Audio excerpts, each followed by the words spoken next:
C part, AC is a tangent to the given circle which touches the circle at point B. If angle EBC is equal to 45 degree, angle EBC ये angle कितना दे रखा है 45 degree. Angle EDB is equal to angle EDB, ये वाला angle मैंने निकालना है, एंगल EDB ये निकालना है मैंने। अब ये कितना दे रखा है यहाँ पर लिख लो 45 डिग्री, एंगल EBC ये 45 डिग्री दे रखा है। अब ये एंगल क्या है, एंगल बिटवीन द कोड एंड द टेंजेंट। तो एंगल बिटवीन द कोड एंड टेंजेंट किसके इक्वल होगा, angle in the alternate segment के इक्वल होगा। मीन्स अगर ये वाला एंगल 45 है तो ये भी एंगल कितना आ जाएगा 45 डिग्री। अब ये क्या है साइक्लिक क्वाड्रिलेटरल। तो साइक्लिक क्वाड्रिलेटरल में ऑपोजिट एंगल्स का सम कितना होता है 180 डिग्री। डायग्राम थोड़ा बड़ा बनाओ।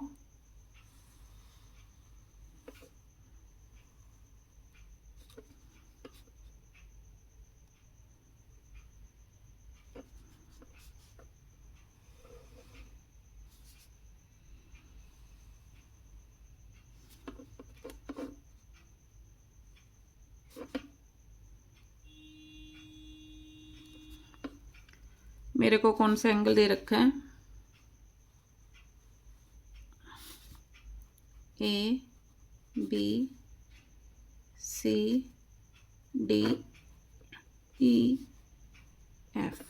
ये वाला एंगल EBC मेरे को दे रखा है ये वाला कितना 45 डिग्री।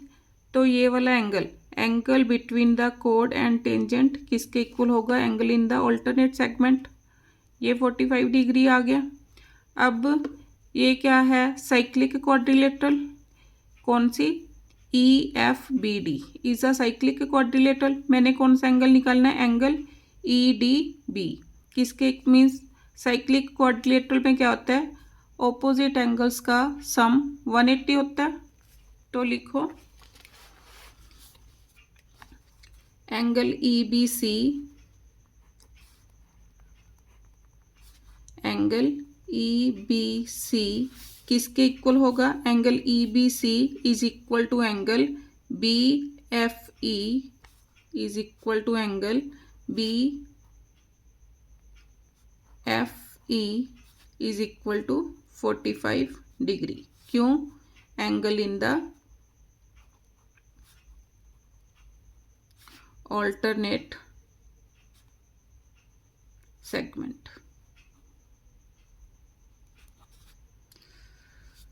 अब क्या लिखूंगी EFBD। नाउ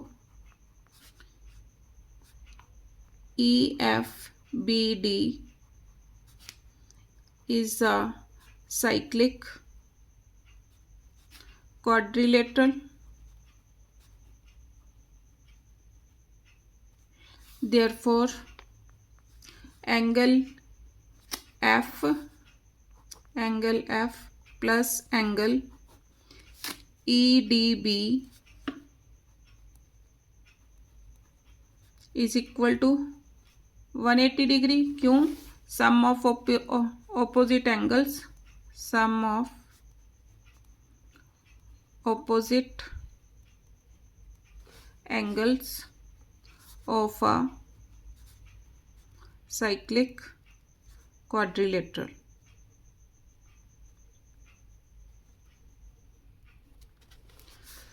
अब F पर कितना है 45 degree, 45 degree plus angle EDB is equal to 180 degree, angle EDB is equal to 180 minus 45 degree is equal to 135 degree.